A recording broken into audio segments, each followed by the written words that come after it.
Hi friends, this is Dan Schneider, the creator of the Devoid Cube. When Andy told me he and Anthony were recording an episode of Lucky Paper Radio focused on colorless cards, I simply had to share some thoughts. I'm sure Andy and Anthony will share some very insightful analysis like, colorless cards are most interesting when they're either narrow and strong or weak and flexible. Or, you lose an interesting tension when colorless cards are so powerful they can fit into any deck. Here's the truth. Colorless cards are the best. They make up about 12% of all Magic cards, but 66% of the Power 9. That's just math. And people are always complaining about colors. Oh, monocolor aggro is too good. Oh, 4 and 5 color good stuff piles are too good. All of this adds up to one simple truth. People are playing with too many colors. I've seen cubes that have 3, 4, even 5 colors. It's bananas and it is completely unnecessary. The fact that it's taken Andy and Anthony this long to do a whole episode focused on colorless cards is, frankly, embarrassing. Anyway, enjoy this week's Lucky Paper Radio, and remember, colors are overrated.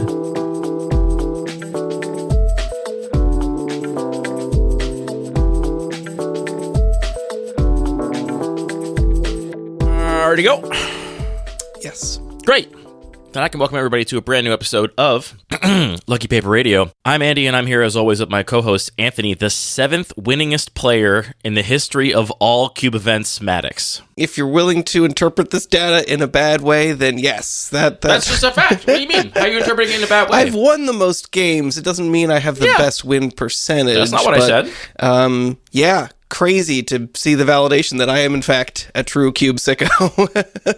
Yeah, I mean, you're pretty incredible. You've played 38 drafts at Cube events that are run by Hedron Network, and you trophied 11 of them. That's a crazy ratio. I'll take it. I mean, it's a little bit surprising. You're also up there. I mean, we're both up there, I think 4 and 5 for number of unique cubes drafted at events. I do have you beat for that slightly by one draft exactly. You know, I do kind of hate having things quantified because as soon as I see this, I'm like, oh man, if I had just gone to one more draft, well, if we braved the snow last weekend, I could be number 3. I'm actually surprised you don't have more than me. I guess I've been to a couple more events than you because a lot of events we've been to together, I've done commentary and stuff and skipped whole drafts. That's true. But I think I've gone to more events than you've gone to. I have 6 trophies out of 39 drafts, which is not terrible. That's pretty good. You should expect to win 1 and 8, right? Well, depends who you are, but sure. I mean, if you're an average player, you would expect to win 1 and 8 on average. But I guess that makes sense. Sure. Right? I mean, they're all 8 pods. So, you know, I'm slightly beating those odds a little bit. You're really beating those odds. So, congratulations on being so good at Cube. Now, are you just going to come to mind every time you get imposter syndrome when you think you're not a good player and you don't want to talk about being a good player? No, I mean, we can point to the leaderboard now. This is like total dysphoria now at this point because it's like, well, clearly something's wrong with this data. So there's something going on here. What we're talking about is that the software that is used to power all the sort of local Cube events we've been going to, Hedron Network, that Gwen, who also maintains Cube Cobra, built, just put up this leaderboard that across all of the different events that have used this software, how many unique cubes have people drafted and how many trophies have people won. And yeah, it's interesting to see. And results combined for any cube that has been in these events. Oh, really? I've not looked deep into this. You can poke into any individual cube ID. Now, if your cube ID has changed over the different Hedron Network events, it's been regular this whole time. Yeah, mine has not changed either. But yeah, anyway, I recommend people check out the cube results if you've had a cube in any of the Hedron Network events, or if you're just interested in a cube that's been in Hedron Network events, you can see pool data just like the designers can, which is pretty cool. Before we get into this episode, I want to mention that this is currently episode 298 of this program, Anthony, which is kind of crazy to say. I was talking to my mother yesterday. My mother supports us on Patreon. I'm not sure if you know that. Oh, really? Yeah. She figured out how to do that. She's seeing all my weird Discord messages? She's not in the Discord, unfortunately. We should get her in there. My mother's very supportive. Love her. She's a great woman. She is confused by the fact that the bonus podcast exists. Doesn't listen to the show, obviously. I mean, I should say that. That would be weird, yeah. She supports us on Patreon. She does not listen to his podcast. She got confused and saw, the most recent bonus episode before our one we posted last week or a couple weeks ago. By the time this comes out, before that episode was released, she was like, it says you haven't posted since September. Have you stopped doing the podcast? And I was like, nope, we're approaching episode 300. And she's like, wow. And wow in a way where she wasn't fully impressed. She was like, oh boy, that's a number. That's interesting. That's funny because it seems like the only aspect, the lights change color. That's exciting. The number of episodes is the only thing that my parents can sort of register and get their head around. So 300. You can really impress your parents. Scary number. Anyway, 300 is coming up, and we've tried this a couple times before, and frankly, we have just not gotten enough questions, but I really would love to do a Q&A episode. And I'll say this, Q&A episode let's hear questions not about Magic. I mean, sure. Magic Anything questions also always welcome, but when your entire podcast is about Magic, I think we've preemptively answered a lot of the questions people would ask because we have been digging for topics for 300 episodes, which I think makes it hard to ask a question that hasn't been answered already. But if you have a specific Magic question, great. If you have a question we've already answered, also great. And also, if you have any non-Magic questions for us you want to know the answers to, send them to mail@luckypaper.co. Really just send them there. I mean, you could send them on Discord, but I'm just going to be collating them anyway. So send them to us some way, and we'll try and do a Q&A for episode 300. That'll be the goal. I have a more exciting metric. Guess how many draws there have been in all of the drafts of regular Cube at Hedron Network Run events. How many matches are we talking total? 25 drafts. Okay, 25 drafts, which means there would be 12 matches per draft, right? If everyone plays it, if no one drops. 4 times 3, yes, that makes sense. I bet only 3. Just one. One? I'm proud of that. I feel like there are a lot of Cubes at events that go to time very often, and it tends to be one of the bigger challenges, I think, of running Cube events. So I'll take credit for this. I'm sure there's some bug with the software about the other rankings we talked about, but this one I'll take credit for. I should look up Turbo Cube, too. It's going to be... Yeah, you should look them all up if we're going to... Only no draws? Okay, maybe there is a mistake here. I feel like there got to be some draws, some rounds going to time in the Turbo Cube. I've got 34 draft pods of 100 Ornithopters with 5 total game draws, which is not terrible. I'll take that too. Can be a bit of a paralyzing environment given all of the recontextualization necessary. Anyway, this has been enough navel gazing into Hedron Network results of our own cubes and performance, and enough requests for further navel gazing by asking you to ask questions of us. But get your questions in for episode 300. This episode, Anthony, actually is a topic suggested by a listener. I forget which of the many platforms I saw this comment on, but somebody asked us, and we get questions all the time, have you done an episode about X? And frankly, most times the answer is yes, and it's usually 2 or 3 episodes about X. This time someone asked, have you done an episode about colorless cards? And that's just the kind of topic that is, I think, broad enough that no, we have not done an episode about colorless cards. And I think there's actually plenty to talk about there in terms of how we think about them when designing our own cubes. Yeah, weird. I don't know why we never talked about them. That's kind of broad. I'm sure we've talked about Arifacts, which is there's a lot of overlap with colorless cards, but not, complete overlap, obviously. Colorless cards are weird. I mean, I don't know how much I have to say about them in the context of cube design. I'm sure we'll find something to say. But honestly, I just don't think about them that much. But I do think that colorless cards have a really interesting and weird history, especially in early Magic, and kind of have posed a challenge for the design team, people that are actually designing Magic cards from scratch. I think initially, and tell me if you understand a different version of this history, but Richard Garfield kind of just wanted every color to kind of have access to anything. So colorless was a little bit of a way to say, sure, you maybe can't do direct damage to a creature in green, you aren't going to get a lightning bolt, but maybe for 3 mana on an artifact, you'll get 1 damage. So it's this way to kind of have this kind of stopgap for anybody can do anything, it's just not as efficiently or effectively as every color. Is that kind of your understanding of early colorless cards too? That's what I would say one of my broad strokes understanding of the design of colorless cards is. I don't know that I've ever heard it on a drive to work, or if it just seems plainly true, or if it's come off an offhand, commentary about the design of Brittle Effigy or whatever. Morrow's actually this is fine, and it's not a color pie break because at a certain rate, any color can do anything. Yeah. And I think what they found out pretty quickly is that, especially for newer players, those distinctions just weren't as clear. If you see, here's a green card that does 1 damage, you'll think, oh, green can deal damage. And even though it costs so much more than a red card doing the same thing, players weren't necessarily picking up on that nuance, at least when they were pretty new to the game. Because I'll trust you on idea that. Of I did not know we were going to do History Corner, frankly. Well, I don't know where to start, I guess. Alpha?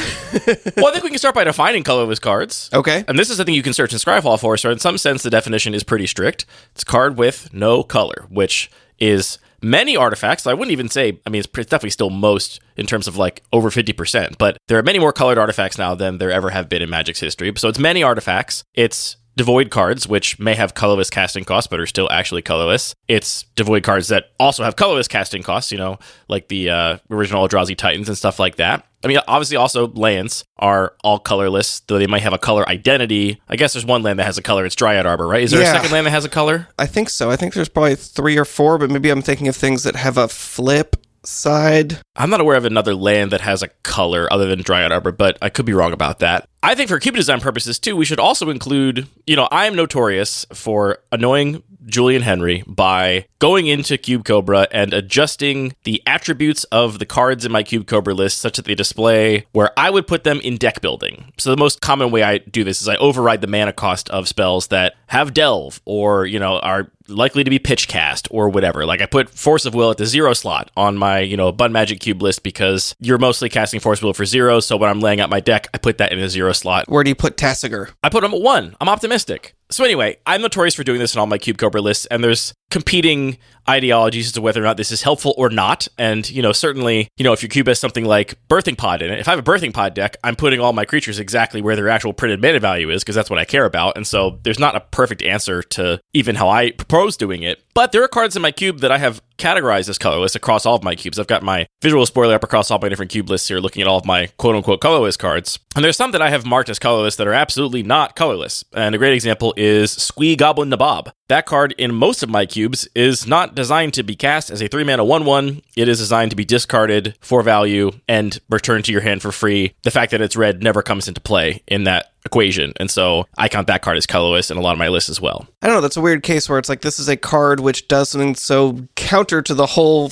conceit of Magic, which is the resource system. That's where I was going to go next. I should say too, I think is argument for putting reanimator targets in your colorless section if you never plan to cast them, or honestly in your black section if you want to be really avant-garde about it, or unless you have reanimation in other colors. There's a lot of cards you can theoretically categorize differently because they don't actually play as the printed mana cost or color would indicate. I think the first question about colorless cards, though, Anthony, is I think we have to address how you think about the color pie in your own cube design, right? Like you mentioned how it appears that R&D, or how maybe Mark Rosewater has mentioned that R&D thinks about colorless cards from a design perspective, but we as cube designers get to have our own little R&D department and decide what we want to do with regards to the color pie. I know the color pie to be very important to you as a cube designer and a Magic player. I always try to, when I'm designing cubes, be pretty explicit and have some restraints about what cards I'm putting in each color, and I don't like to include the most flagrant color pie breaks. I definitely want it to feel distinct. It's like, hey, if you're in green, you get fight spells. That's the best you get, and your creatures are going to be better. You are not a mana tithe gamer. Yeah, especially designing at lower power with something like my main cube, regular cube. It would be very easy for me because I'm just sort of in the middle of this power level space. I could really easily just be like, okay, well, let's just grab some red creatures from the modern era that is just like a 2-mana 3/3 with upside, and really easily invert kind of your expectations of the color pie by making the red creatures so much better than the green creatures. But I don't want to do that. I want to both be conscientious of designing this cube at a certain power level, but also focusing on the strengths and the weaknesses of each part of the color pie, because I just think that is more interesting gameplay. It kind of sets players' expectations and reward players for understanding those expectations in a way that I just find a lot more fun. I certainly agree with you. I like colors to really matter in the vast majority of my cube projects. There's different attitudes in each project. I would say, for example, in 100 Ornithopters, I think color matters quite a bit less. That's the cube that I include the most egregious fixing in by way of triomes. And I want people to be able to play, to splash a fourth color for a cool, weird synergy and combination of cards in that particular cube. By comparison, Sacred Geometry, which is my regular cube-esque style cube, or playing at a regular cube power level. Yeah, the color pie feels much more forward there. Very, very important there. And I want the colors to have clear identities in ways that actually came up as a problem last night. I have an interesting proposal for you. I'm curious to hear what you get. This is a little diversion here, but I played Sacred Geometry last night, and something I like about that cube is that fairly often monocolor decks do come together, which I think is a virtue of the fact that I include not that many gold cards, and the power level band is kind of wide, and so sometimes people are just I'm not going to fight people over all these other cards. I'm just going to pick a lane and commit to it. I also have some explicit, I would say, guide rails for newer drafters in that cube, type matters things. For example, there's a lot of elf matters in green. There's, some token matter stuff going on in white. So there's reasons to suggest maybe you could draft a monocolor deck. I've seen it in green, white, and red in that cube multiple times. And last night, Derek had a mono green deck that was quite good. I mean, I thought it was really good. It did the elf ball thing reliably. There was a game where he multi-kicked a Jiraga Warcaller for 5 against me, and then threatened to attack the next turn with a Colonian Hydra, so it would have been 10. So all the elves would have gotten +10/+10. It was really going off. He won the game, interestingly enough, with the 5 times kicked Jiraga Warcaller. Oh, interesting. That's a surprising result there. In our third game, I was playing a Rakdos, as close to a Reanimator deck as you can get in this cube. And I say as close to because I don't really include cards that are meant to be reanimation targets. You're reanimating 5 and 6 drops mostly, but you could otherwise just cast in many other circumstances. But I was playing a reanimation deck, and in our game 3, on the end of turn 2 on his turn, I cycled Archfiend of Ifnir, and then on turn 3 I reanimated it, and he just goes, unless you literally have no way to cycle or discard cards, there's no way I can possibly remove that creature because it's a 4 toughness, 5 powered flyer in green. You don't have a Broken Wings in... Well, so do I need to add Broken Wings to that cube so that, like, that's not a situation... Like, I felt like he was punished for playing mono green because, I mean, there's, like, a couple fight spells in the cube that he didn't happen to have in his deck. Like, a Primal Might will eventually kill a Archfiend of Ifnir. Honestly, not even that. I mean, assuming you have... If you play a 2 or 3 drop that has a 2 or 3 drops amount of power, on turn 4 or 5, you can almost certainly Primal Might to at least trade with the Archfiend of Ifnir. But yeah, there's not an abundance of answers in mono green for specifically a big flyer that shrinks your entire team when you do some synergistic thing. Your thoughts? Yeah, I don't know. I don't know how I feel about Broken Wings overall. It's funny how the color pie is like, green is all about creatures, you gotta just have bigger creatures, but it's weak against flyers, so then we're gonna give it these specific cards that make it much less weak against flyers. And it's almost like, what's weird about Broken Wings is it's just so situational. It just patches up the weakness of green, but in a way that you often just leave in your sideboard because you just don't care about it. I don't know. I feel like that's a specific enough case where I wouldn't worry too much about it and would instead say, hey, you should be playing Colonian Hydra and winning the race by attacking on the ground. Feels like a very in-color pie answer to that. Okay. Well, I'm glad I got your input, because I've been thinking about it. Maybe Archfiend is unique in it being a 5-mana, 5-power flyer. Like, that does sort of fight on rate with probably a lot of the green creatures in that environment. Green creatures are pretty big. But I think the bigger problem is just that, like, you're not going to get to ramp out your Colonian Hydra because all your mana dorks got killed. And by the time you do get Colonian Hydra out, I've probably shrunk it once or twice so that it attacks and it doubles its power to 4. You know, like, it seems kind of rough in that particular environment. Anyway, this is not about that particular cube, though. Back to colorless cards. I think color identity matters to me. I want the colors of Magic to have a feeling. I want a blue deck to feel different than a green deck. I want different color combinations to feel different, and I want them to have mechanical identities. If the best cards in your deck are all colorless, with a couple of exceptions we'll outline, I think that kind of robs the colors of their uniqueness and identity. So I would say, like, one of my guiding principles in most of my cubes is that I don't want my colorless cards to be power outliers, generally speaking, because that means that the most powerful cards, which are the cards that are probably going to define decks the most, define the texture of games the most, if those best cards can be played by any deck, then it means that what's making your deck good is not actually unique to your deck or your color combination. It's just that you happen to have this one colorless card, right? I mean, colorless cards I have played in the past that have become offensive to me over time are cards like Wormcoil Engine, right? Like, there's a lot of cubes where that card is just a power outlier, and sure, maybe they have exile removal spell and they don't get their tokens or something. Like, it's still 6 mana. It's still, got costs associated with it. I'm not suggesting this is still like a staple in vintage cube, but there's a lot of environments where you can have a green creature deck and your best creature is just Wormcoil Engine. And to me, that does feel like it is counter to what my design goals tend to be. Yeah, I think that's a good example, and it's definitely going to change based on the specific cube, because I've definitely played cubes where it's like a 6-drop, I'm not playing that without any ramp, or without a lot of early interaction. Like, there are definitely lots of environments where Wormcoil Engine is not just a slam dunk, this is just the best creature, it's going to go in any deck, but there are a lot of environments where that is the case. Like, if I feel like I have room to cast a 6-drop, it doesn't matter what I'm doing until I see it, I'm just taking it and putting it in my deck. I think in, a lot of low power environments, maybe the 4-mana Karn is a good example, where it, like, sort of implies some synergies, but then it's just like... There's a couple 4-mana Karns. You're talking about the one that is broken in vintage? Whichever one that the person is thinking of, the listener is thinking of, that makes sense for my argument.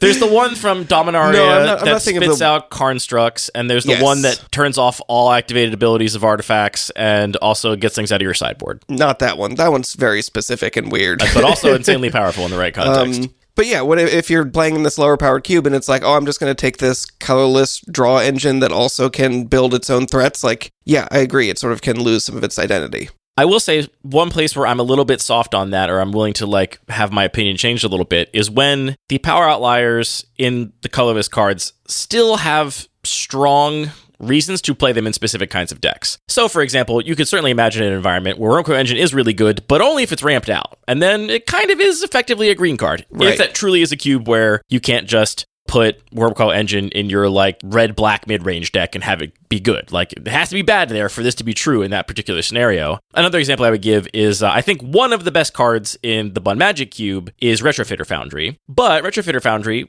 while still generically a very good card, I would argue is by far at its best as a like control win condition. Like if you're an aggro deck, you don't want to spend your mana on like what is a comparatively inefficient, body that Retrofitter Foundry creates. What you really want for Retrofitter Foundry is the game to go really long so that you can spend all this mana at instant speed after you've held up answers, held up counter spells to just have an inevitable win condition that also only costs you 1 mana and is like easy to protect and, recur if you need to. So I allow Retrofitter Foundry there because even though it is many times perceived as one of the best cards in a control deck, that's makes it almost a blue card in a sense in that cube, or at least much more often played in certain color combinations, which gives it more texture and doesn't just mean that like the red-white aggro player is like, sick, Retrofitter Foundry, get in my deck. I mean, I've made such mistakes before, but there's certainly times when you do it. Like if you're the red-white aggro deck and also you have an Urza Saga and you have like an Artifact Matters payoff, then sure, now it's starting to look appealing for you. I think its power level does actually depend on what your deck is doing more than some generically powerful cards. For sure. So I think that we're sort of circling around with respect to colorless cards is, as cube designers, our preference is not to put a bunch of power outliers in the colorless section because we think it kind of takes away a little bit from the identity of those colors. Yes, I think we both agree on that. Do you ever think about it in those terms of like hole filling? Like if you had a 4-mana destroy flying creature in colorless, would you think of that as a reasonable way to be like, hey, this is a pretty inefficient example or an inefficient answer to green not being able to deal with flyers, but anybody kind of has access to it? Like, does that ever come up? Maybe, but I would be much more interested in like a, 5-mana, like a Brittle Effigy. Like Brittle Effigy is a cool way to maybe solve that problem that green has against, a big flyer while also possibly patching other problems that other decks have that are not just green's problem, right? Like if I wanted to patch a hole, I wanted to patch multiple holes. It's kind of like it's kind of like modal cards, right? Where like I'm willing to pay a poor rate for something as long as it's modal, it does multiple things. You can kind of, I think, extrapolate that up to the level of cube design and like deck construction and say, I'm willing to draft a card that is otherwise not very appealing for my deck, so long as I know that if my deck changes a little bit, or I as the cube designer know that, if this green player doesn't take it, it might still end up in the player that has an artifact synergy, and therefore Brittle Effigy is like more appealing for them for that reason. Maybe I should put Brittle Effigy in Sacred Geometry is what I'm coming around to as I talk through it. Or what about some other cards that come to mind just looking at my own cube and the colorless section? I want to almost put things like Ginger Brute or Metallic Mimic into this category of just being more flexible options where an aggressive, mostly red deck or an aggressive, mostly white deck, you don't see a lot of truly mono-color decks in this environment, but decks are definitely trying to lean pretty aggressive often, and Ginger Brute is just a card that can fit in multiple of those spaces, so it's just like one additional card that's counting towards that density of 1-drops that I expect to have in multiple colors at once. Yeah, and this is a great transition, I think, to like what we do use colorless cards for, because we've agreed that we don't really want them to be generic power outliers, and we don't want them to like step on the toes of the identities of our colors and color combinations for our own cube design preferences. I do think one of the things I often find myself using colorless cards for, looking at the visual spoilers of my 5 different cubes and the colorless sections, is specifically supporting aggro, and I would say really giving legs to potential monocolor aggro decks. If you wanted to support mono red aggro in your cube and mono white aggro, then you need to have whatever, do your hypergeometrics, make your decisions about how comfortable you are with your 1-drop density. You need to have 10 to 12 1-drops in both colors in order for that to be possible. If you don't want a mono red aggro deck, any mono white aggro deck in every single draft, then you can instead take out, 4 of those, 1-drops from each color and just put in 4 colorless ones. And now you are like 4 cards less, and you're still theoretically supporting both a mono white and a mono red aggro deck by having overlap in those particular 1-drop payoffs. Yeah, that makes a lot of sense to me. I do like the example. I feel like this is not your favorite card, but Ginger Brute is cool in the aspect that it has this like intense form of evasion that makes it multi-purpose. It's also going to fit into a deck that's trying to go super tall with a bunch of equipment or something like that. Yeah. And Metallic Mimic, it's like cool. It's like reasonable in an aggro deck where I'm going to make a bunch of tokens. It's also going to be potentially fit into some like kind of combo-y decks as well, or things that care specifically about counters. And I would say that, the only reason I say aggro specifically is because in most of the cubes I've designed, those are the monocolor decks I'm most interested in supporting. Right, this would apply to any monocolored deck, but there's not a lot of other monocolored decks with overlapping kinds of cards that we're interested in. Yeah, I mean, what about like ramp? Like, do you think about Mind Stone as the kind of card that's going to be more appealing to a green ramp deck, but still could fit anywhere? It's funny. I would say Mind Stone is actually, to me, less appealing in green ramp because you already have options. access to the ramp. Yeah, but if you're a control deck playing board wipes or something, in blue-white, then you might really value a Mind Stone because it will get you that board wipe one turn earlier and also not die to the Wrath or whatever. I think it's honestly kind of something fundamental about Magic, right? Like, if you think about monocolor decks, they often tend to be more aggressive in Magic's history just because what you're trading on with monocolor is your card quality is lower than a two-color deck. And if you're talking, especially if we're talking constructed, right? Like, you're just choosing not to play better cards in another color, and you're trading those better cards for consistency. And that trade almost always tends to happen when you are trying to be aggressive. You're like, I just want to always have 1-drop into 2-drop into removal spell plus another 1-drop. Like, that's my curve. And that's where you're willing to make those concessions on card quality. So for that reason, I do find that very often my colorless section, I am consciously thinking about like, all right, what are the cards that are going to be C's or, C pluses in colored aggro, such that if I'm in pack 1 and I'm 90% red cards and then I have a choice between like a pretty good white card or a metallic mimic, I just take the metallic mimic and decide I'm just going to do this instead. The one place I would say this comes up a lot for me too is colorless utility lands, I think, are basically plants for monocolor aggro in a lot of cubes. I think it's hard for it to be worth playing colorless utility lands in decks that are trying to cast spells of multiple different colors. But so you're talking your Mishra's Factories and Mutavaults and Rashadan Ports. The exceptions maybe are like Wasteland just because they're so powerful, things like that. But the ones that are like lower power level, I think, really, to me, feel like plants for the monocolor deck because not only are those decks, able to afford it, but they're also, generally speaking, not taking lands. I mean, they'll take on-color utility lands, but they're not taking fixing lands. And so that just gives them picks when they otherwise would just be like, all right, well, there's no white cards in this pack. I guess I'm just hate drafting or whatever. Now they get to take some colorless utility land that is pretty easy for them to play. I think thinking about colorless as this sort of like glue card section, they're like the ultimate glue card because anybody can play them. That's not really how I thought about designing a lot of my cubes, but looking at regular cube in particular, it's like, yeah, of course, like Filigree Familiar, that's here not to fill the role of everybody has access to some inefficient removal, but it's here to fill the role of removal. I mean, removal could be another example of like a type of card that I would want everybody to have some access to. Okay, I thought you were saying Filigree Familiar was removal. No. Filigree Familiar, like, yeah, it might trade in combat. The multiple roles it's filling are, some decks care about life gain, some decks care about artifacts, some decks care about card draw, and this is kind of an inefficient option that if you're looking to fill not a particular card type, but you're trying to fill a specific synergistic role, it's like, cool, I'm going to get this late, and it's going to do one of the 3 like synergistic elements, create some trigger that I care about, or like Bloodline Pretender, a card that you famously don't like very much. I don't like it very much in that cube, but that's just me. It's Changeling. Anybody can play it if you're doing one of these tribal themes. It's like great like, glue just the phrase, card. It's a Changeling. Anybody can play it. It implies that like you're normally not allowed to play creatures of different types because they'll fight each other. Normally you choose your commander, and you have to. Then you can only play creatures of a certain type. Yeah, so I feel like that thinking about these glue cards more in terms of interacting with multiple synergies. So if you're trying to fill holes in your deck, colorless cards are often an option. And the fact that, maybe they're going later in the draft is actually reasonable. So it's not just that, oh, well, this is all I could get. It's, well, I can get this now.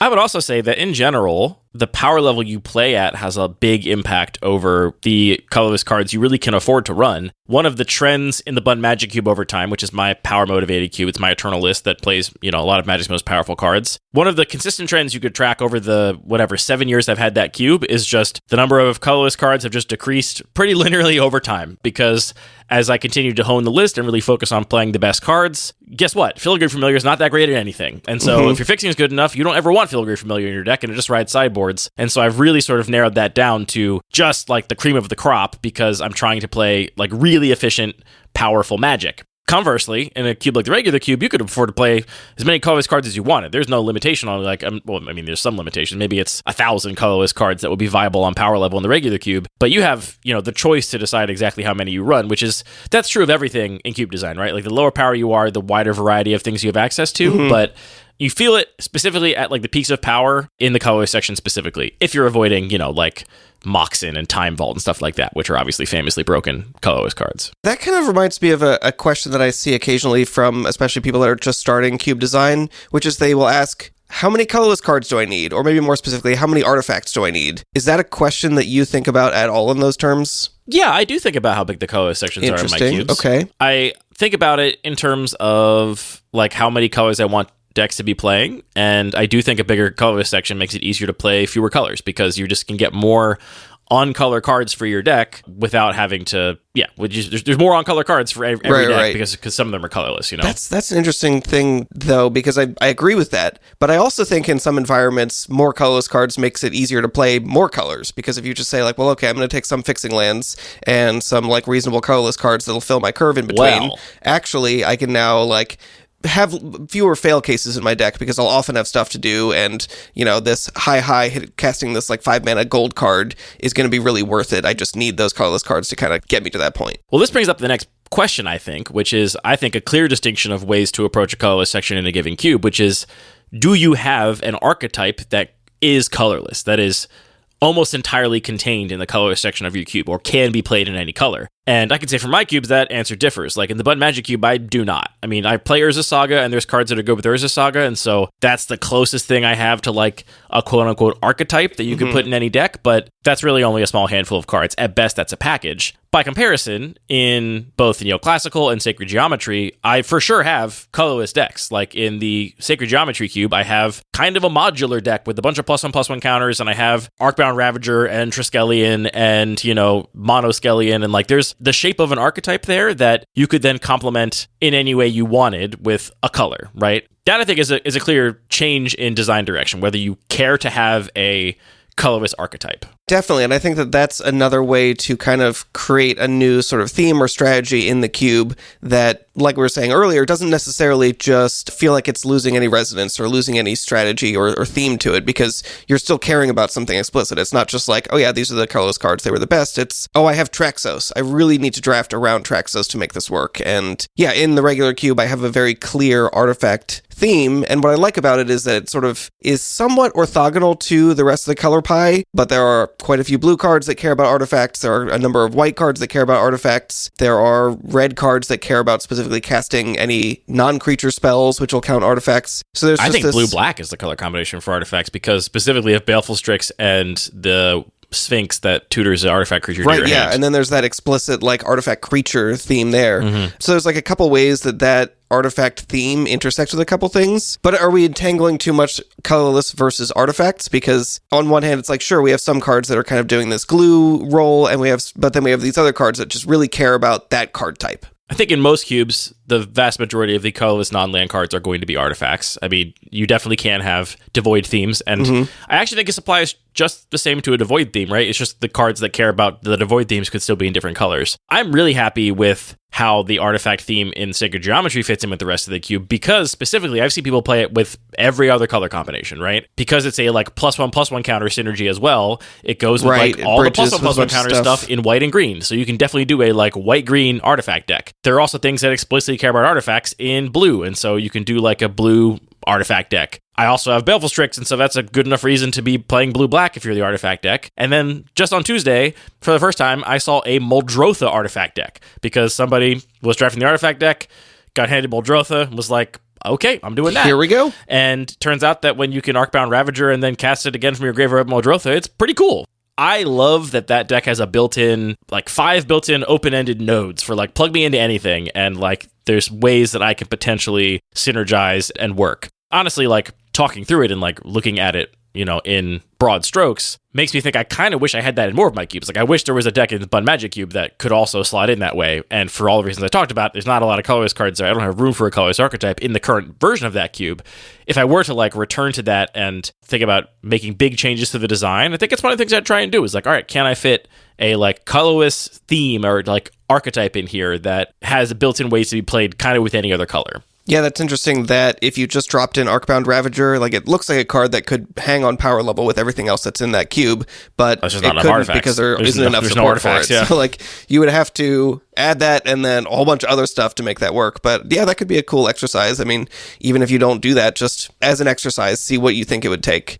Overall, though, like when I'm approaching cube design, I don't think about like my colorless section as a specific feature. Like if I'm starting a new cube, in theory, if that happened, if I'm sort of mapping stuff out. If one were to start a new cube, I might kind of have a general expectation about what the composition of the cube is going to look like. It's like, here's my land section. It's going to be 10 to 15%, maybe a little bit more. I'm going to try and keep the colors roughly equal, or maybe there's some kind of imbalance I'm interested in. But I don't think, there's some number of colorless cards that I need to make this cube work. It's really just on a card-by-card basis. If I'm like, oh yeah, this is like a good card that interacts with some of the archetypes, or this is a card I just think is fun, or it's like thematic. But I really don't consider, in the same way that I would consider like, let's balance the number of cards in each color roughly, I don't think that the balance of colorless cards makes sense in the same way. Like, it's not the same question. It's a different question about, like, yeah, filling in those aggressive cards or being support for monocolored, or like, it is a bunch of other things, but that is not the same as number of lands or number of cards of each color. Yeah, I guess I should say I don't approach it with like a quota where I'm like, oh, I'm trying to hit this number. Yeah. But I do have a vague sense of like whether I want more or less based on my goals. And it's like, all right, well, you know, I do actually want monocolor decks to be a thing here, so I feel like I should have more colorless cards than I do in other cube projects. Or a Cube Blade Blood Magic Cube, I mean, you could do monocolor if you want, but I'm not trying to encourage it at all. Like, that's an environment where I want you to be playing powerful cards, and I have powerful mana fixing to allow it. In that cube, I don't particularly care about that, and so I did not balk at cutting a bunch of colorless cards over the years because I wasn't trying to support monocolor decks specifically. And I don't have a theme either that I needed to like have enough legs for, essentially. Do you ever think about how colorless cards interact with mana fixing? I feel like neither of us are heavy on doing this. Like, neither of us are putting a bunch of, I don't know, what's signets or talismans. Signets or talismans or chromatic lanterns. Like, these are not cards that we gravitate to, but I think that we're both putting tons of chromatic stars in our cubes and chromatic spheres. Chromatic stars and spheres, yes, because those just trigger a bunch of stuff. But I mean, that's also mana fixing and colorless. I'm relying on that mana fixing for the current roto draft that I'm in, which I hope by the time this comes out, I'll be done. So I've already picked up my chromatic star, and no one will snipe it from me. But the mana fixing thing, I actually really like the chromatic star style mana fixing because, as we've said, I think a lot of times your colorless cards are either going to be patching holes as like, you know, D+ cards on average, but if you need that thing in your deck, it gets better, right? Like, if you don't have any way to remove artifacts or enchantments, you don't have any way to deal with flyers, you don't have a 4-drop, then, you know, all of a sudden, a card that's otherwise a D+ looks appealing for you. They're either patching holes, or they are supporting monocolor aggro decks by basically allowing you to go deep enough on low curving creatures and equipments and things like that without having to fill your colored sections with like twice as many of those cards. The other kind of thing I do like, which is what I saw with this Modrotha deck, is like,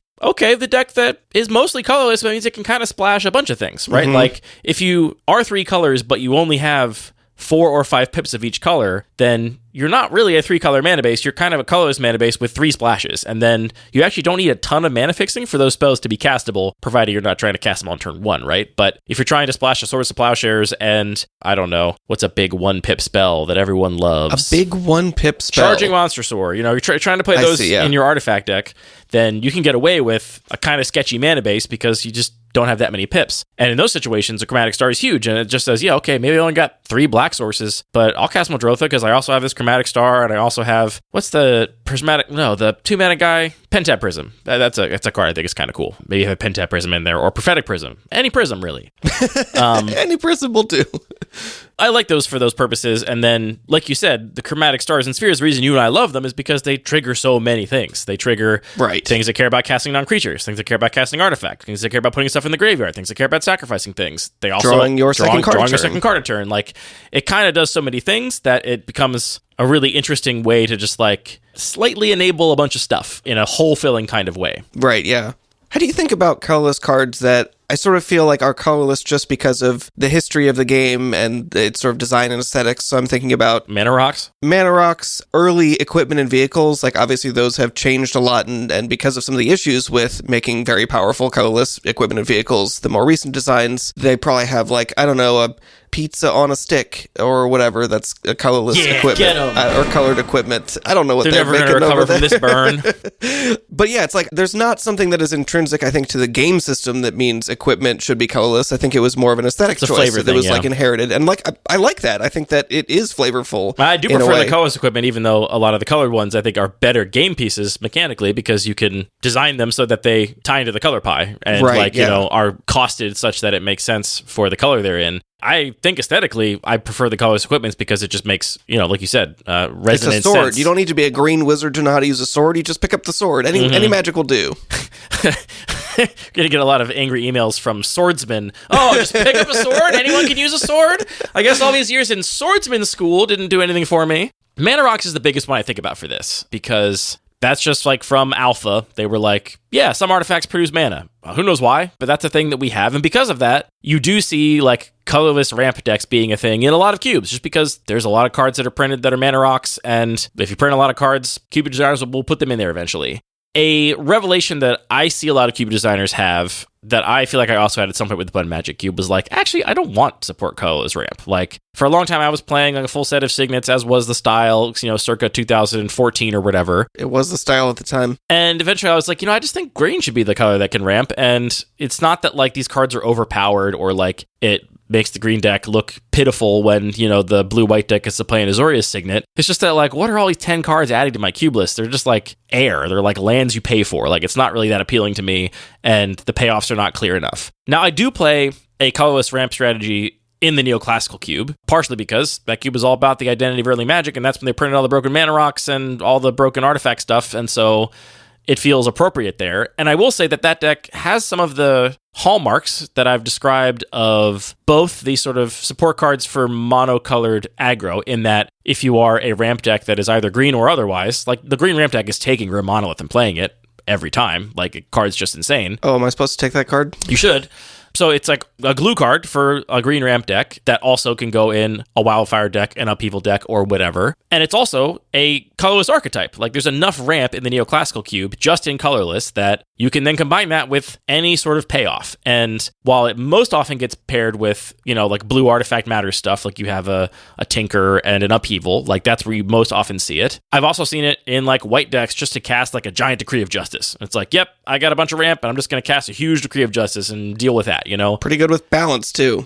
Yeah, or I've seen it in, like, big red decks that are just ramping to big red spells, and then they're just going to cast a couple fireballs with all that extra mana. Like, I've seen decks basically take that colorless archetype of the Neoclassical Cube of just, here's a bunch of cards that put together can produce a lot of mana, do what you want with them, and seeing people combine those with other cards in certain ways. Actually, the sort of black artifact deck comes together somewhat regularly too, because black has access to hand disruption and removal, which means that can kind of be your only color that does most things, and decent threats as well. So it's interesting. I feel like for my modern Magic sensibilities, like I would never put a like high density of ramp cards in the Neoclassical Cube and colorless. I think I have exactly Mind Stone and nothing else right now that ramps in the colorless section. I see Neoclassical, I meant Sacred Geometry. In my like cube that is supposed to be about like clean, iconic Magic that I consider to be like stood the test of time, I would never consider that. But I really like it in my old border environment because it does have some of the hallmarks of the kinds of patterns I like to put in the colorless section. It's just whether you have the temperament for your red deck possibly getting to ramp harder than your green deck. It's crazy just how much, thinking through this, the context really does have a huge impact. Like if you have an environment where all of the colored cards are just really, really heavy pipped, then Grim Monolith is going to look a lot worse. But if you instead have like a couple power outliers, and maybe you have Triskelion, and that's the biggest thing that you can ramp into, but it gives it more of an identity. 2 cubes with Triskelion in it, and I love them in both. Then just, I'm just going to take this Grim Monolith and play it with whatever I'm playing in my colors. You ever play Noosegraf Mob with Dread Return, by the way? This is a complete sidetrack. No, but that sounds kind of cool. It's so cool. I put it together in Sacred Geometry last night for the first time. I added Noosegraf Mob when you mentioned it as one of your top 5 favorite cards of all time whenever we did that on the show. Is. Like 6 months ago or whatever. And you were like, this is one of my favorite cards. And I was like, you know what? That card does rule. And I added to Sacred Geometry. I've loved it in there. And I just discovered the interaction with Dread Return, which it's not a combo, but very oftentimes the Noosegraf Mob ends up spitting out at least a couple zombies, and then that will allow you to flash back and get back a fully charged Noosegraf Mob at some point, which if you have a Mayhem Devil in your deck like I did, is pretty cool. I'm not a fan of graphic tees, but fully charged Noosegraf Mob does sound like it would make a pretty good t-shirt. Get some merch ideas. I'm more of a graceful restoration Noosegraf Mob guy myself. Hey, like I got that going on in that cube too. That's an overcharged Noosegraf Mob, but... Oh, you're going to target it with the mode that puts an extra counter on it and not one of 2 things that come back? I mean, it depends on the board state and the graveyard. I really hope I have something else to bring back, personally. That's the other thing I'm aiming for in this Roto Draft is Graceful Restoration, which nobody's taken yet. Isn't I picking that Roto Draft, by the way? I'm having a very... Time for Roto Draft break. Well, Cue Roto Draft Sninger. Oh my god. Whose pick is it? Oh, it's almost me. Somebody mess up the columns again? Alex messed it up early. I don't understand how, and it's never... All right. I took Graceful Restoration a long time ago, because it was really important to me to be able to Graceful Restoration, Arcbound Ravager, and Triskelion. Time for... It's one of my favorite things to do in that cube. Spreadsheet Doctor. You mentioned some cards that you kind of treat as colorless, like Yeah. Force of Will is kind of colorless. No, that's not colorless. Okay, It says great. blue card. That card I treat as a 0-mana spell. I was saying Squee I treat as colorless. Master of Death I treat as colorless. In some circumstances, with that one, you're much more likely to want to be able to cast at least. Other cards that like technically have a color, but I treat as colorless. What about things with like land cycling? Twisted Abomination, is that a colorless card? But not really, because No. it just gets a swamp. So. No, Twisted Abomination is not. I would argue that like, well, I guess she has Zombies is already a gold card, but if that were a monocolor card, I would consider it a gold card. Anyway, it's getting really, really confused. No, I think it's basically like reanimation targets and stuff that you are otherwise just using as like a Death of 1,000 Stings. If you have that in your cube, it's probably maybe a colorless card where you're not trying to actually cast it as a 5-mana deal 1. You're probably just trying to discard it and return it to your hand when you gain. What's the deal? You get. This is not a card I know. What's the condition for returning that to your hand? Is it when you? There's some way you get it back to your hand. You get to do it over and over again. Anyway, those are the kind of cards I'm saying are also colorless, which we kind of mentioned, but just to say explicitly, I also think there are colorless cards that are actually just colored in the same way that there are colored cards that kind of play out colorlessly. What's a good example of one of those? Like, if you have the Underworld Cookbook in your cube, it's probably almost certainly getting played in a black-red deck or black or red deck because you want to play it alongside Asmo. So, like, it sits there in the colorless section, but are you putting the Underworld Cookbook in your green deck with no Asmo? I think you're probably not. I think that things have gone very badly for you if that's what you end up doing with that particular card. Oh, but that reminds me of Phyrexian mana. Do you consider something like Cataxian Probe For sure. or what's the Mutagenic Growth? Mutagenic Growth? Yeah, those are definitely colorless. Dismember, for sure colorless. You don't play any of those in your cubes, I imagine, because you would not like the color pie implications. I mean, not a lot. I've got a Vault Scourge in regular cube, but... Oh, now any color gets to have a 1-mana, 1/1 flyer with lifelink. Yep, it's not that good. I don't know. People like playing this card in the regular cube more than I do. I think it's good. I think it's a good card. I mean, you want ways to, like, buff it in some way with an equipment or a counter, but I think it definitely gets there. Should we talk about Stax? This, I feel like, is another thing that is at least, in the history of Magic, kind of definitional to colorless cards, or specifically artifacts, is where you see most of these sort of Stax pieces, your winter orbs, your static orbs, your tangle wires, that kind of thing. Yeah, I mean, again, this is an area where it's like, why are these cards colorless? It's kind of more of just a historical thing, and I think it is cool and makes sense. The idea of, hey, these are just artifacts, they're just objects, they aren't like intrinsic to a certain color of magic, like a certain style of spell casting. To me, that again feels very resonant, but definitely had some mechanical issues, and now we just see artifacts generally have colors, and if they printed Winter Orb today, there's a lot of reasons they wouldn't. It would probably be associated with some color. Yeah, I think we just don't see them printing very many Stax effects these days because they've decided that most players don't find that very fun. Yeah, I think we'd see that in white if we were to see more cards like that printed. And we do occasionally get them, and it's actually, honestly, in white or white, green, gold cards that tend to have things that say you're not allowed to do something. I was thinking about Yasharn in the 100 Black Lotus Cube, which says you can't sacrifice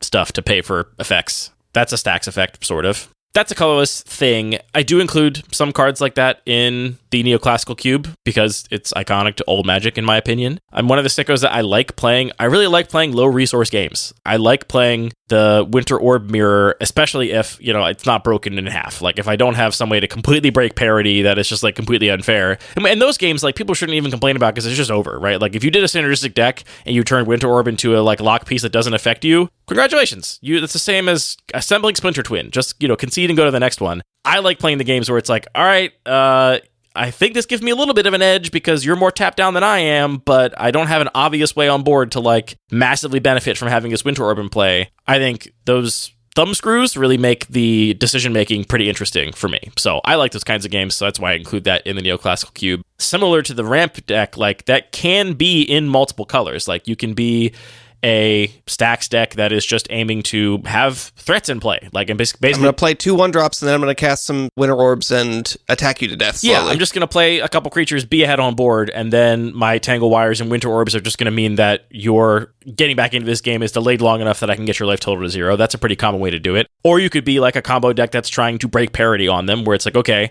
I'm playing Winter Orb, but I'm playing a bunch of Mana Rocks, and so I'm just going to have all these Mana Rocks in play, or mana-producing creatures. Like, I see Winter Orb in green decks a lot, because you play a bunch of Mana Elves, then a Winter Orb, and you're like, yeah, sure, I don't have lands, or I'm just only going to untap my Gaia's Cradle every turn. Woe is me, like, that's another sort of style of that deck. So, I mean, or you just play Urza and tap it.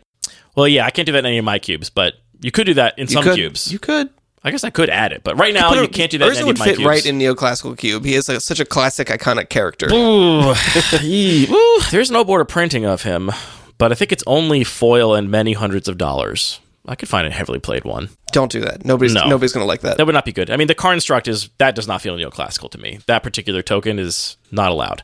This is a cube where I'm excited to play Phyrexian Processor. You're not allowed to have Constructs. But again, that sort of like stack strategy feels pretty cohesive. It's funny that there is this contrast between, there are multiple types of decks you can put Winter Orb in, but they're still trying to do something specific with it. And maybe that's something about a lot of these old school artifacts is because they do something so like weird and specific. It's not just, here's a big generically powerful creature, or here is a bunch of card advantage, or here's a really efficient removal. It's like, here's a weird thing you kind of have to build around and make your strategy about this. Yeah, I mean, if anyone's heard me talk about the Neoclassical Cube, this will be just, a broken record. But the thing with old border cards is that some of them are offensively insanely powerful, but pretty much pound for pound, they all ask you to do something. They're all enablers, right? Like, what's the more powerful card, Grim Monolith or Wormcoil Engine? Grim Monolith is the better card. That's just the more powerful card, but I find Wormcoil Engine to be offensive, and I'm not at all offended by Grim Monolith, because it's like, all right, well, here's a card that gives you more mana.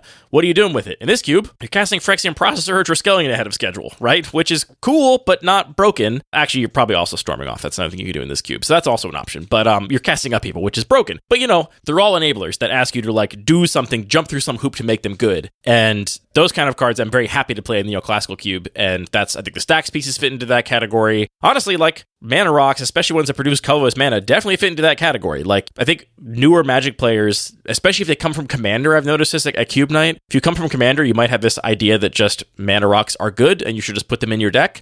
And if you're playing them as spells, they just decrease your deck's overall action. You have one less threat, one less answer, one less card draw spell, and you basically have a land you have to pay for now in your deck. And obviously there are tempo considerations, like these cards can still be quite good, but you have to consider those things when you put them in your deck. And especially if they can't cast colored cards in your deck or cards with a lot of pips, like how good would Grim Monolith be in regular cube? I mean, I guess you do have the Arifacts deck, so if you ends up in the hand of the Traxos player, pretty good. But it's like much more malleable than Wormcoil Engine, which is just, can you cast it?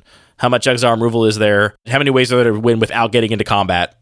Those are the questions that card asks compared to build a deck around this card to make it good, Yeah, definitely.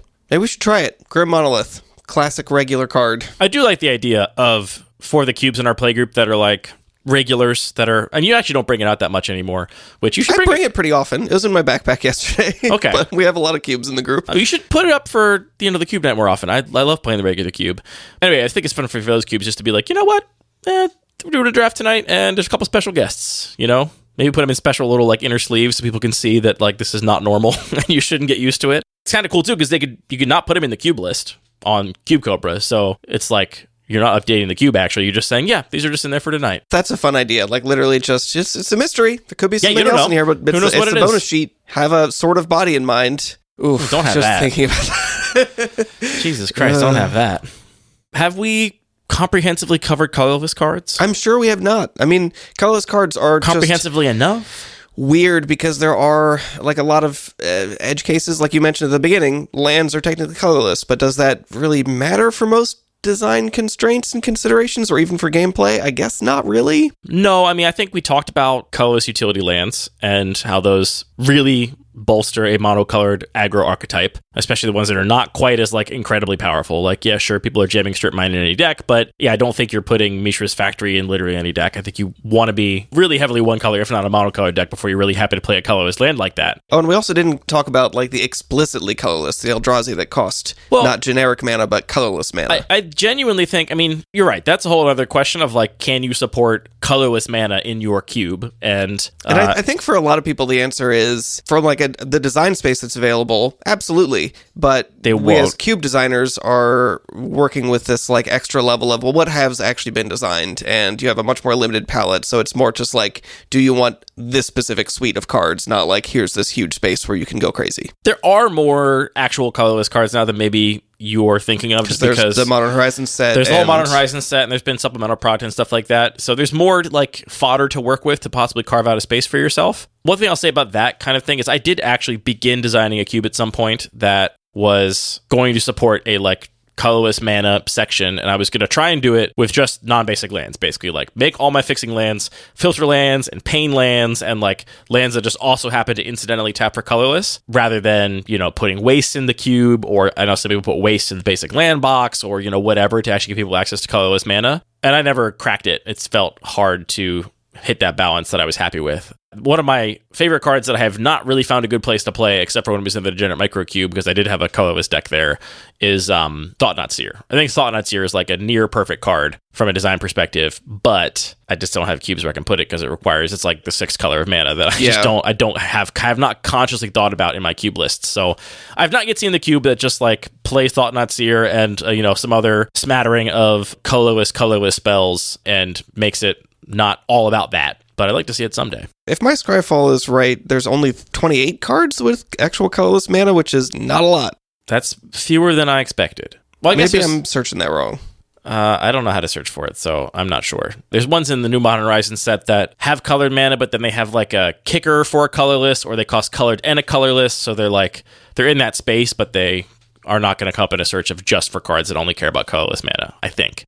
I guess the last thing I'll mention, too, is we didn't touch on the idea of designing an entirely colorless cube. This is a thing that's been done before, most notably by Dan Schneider of the Devoid Cube. Dan Schneider has been listening to this and screaming at his I'm podcast. sure he's so mad at our conversation about colorless cards. He would have been the perfect guest to get on for this episode if we wanted to have a whole different conversation. But to the point I'm about to make, I actually am not interested in that at all. I've played the Devoid Cube.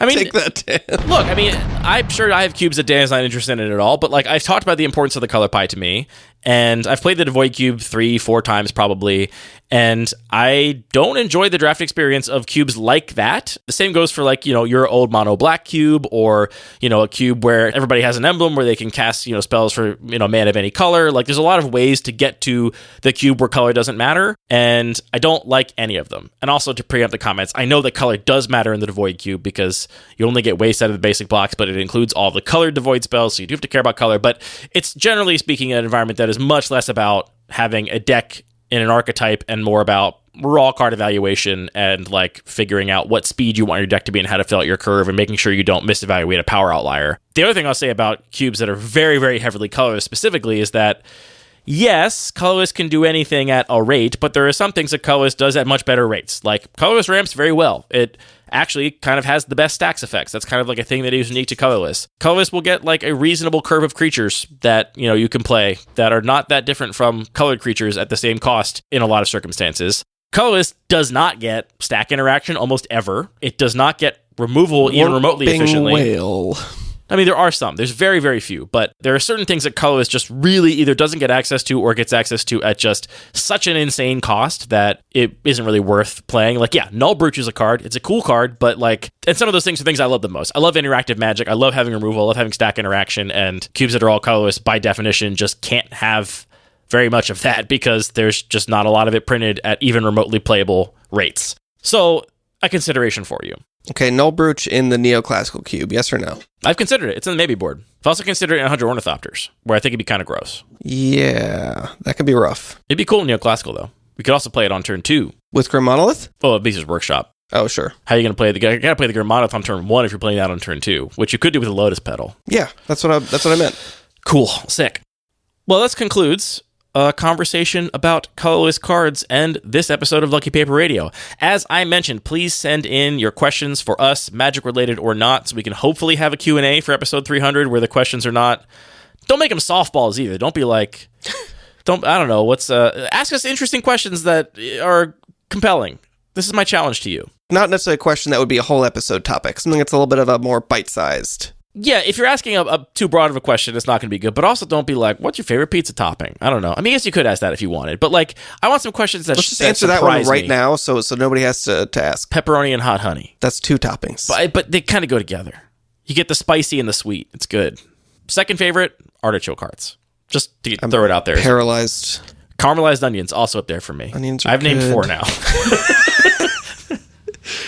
These are all good. Favorite? I hate superlatives. What? You're the one that said we should answer this question. Is it capers for you? I feel like you'd love to put capers on a but pizza. Something salty for sure. I mean, I might go with anchovies. As your number one. I don't know. It's not what I choose most of the time, but if I'm like, this is the one that's notable. Sure. It's got to be pepperoni, right? Some kind of cured meats. Pepperoni's just the best. I'm sorry. It just is. And also, I think pepperoni's way better than like prosciutto. Stop putting prosciutto on pizza. You're not doing pepperoni, but better. It's just worse. It's not as good as pepperoni on pizza. Do you like a prosciutto? This is what you can look forward to in episode 300. Do you like a prosciutto added like raw post-cook, or you like crispy cooked prosciutto? I don't like either on pizza. You don't pizza. like either. It doesn't bite cleanly. That is the biggest issue. Sadie's also had it with prosciutto on pizza. I like how you're pointing the mic at her. Does that help? Anyway, this is not getting edited out. People are going to get to hear. This is what you have to look forward to in episode 300 of the show, with whatever questions you write in about. Before my dog goes crazy and ruins the podcast, that's the end of this episode of Lucky Paper Radio. Thank you for tuning in. All the music for this show is produced by DJ James Nasty. And the show is edited by Matthew. All the Magic cards are produced by Wizards of the Coast, and this podcast is produced by Thinking Really Hard About Magic Cards and Speaking to Microphones About It from Anthony, Sadie, and I. Thank you for the gift of magic and for the gift of Cube. The gift of podcast? What? I threw off my outro and I said it all wrong. I think you did great. Thank you for the gift of friendship. Gift of friendship. Not the gift of magic. That's not a gift. It's a curse, kind of. Magic always comes at a cost. Sadie, I'd like to have the door open in the summer, and this can't happen.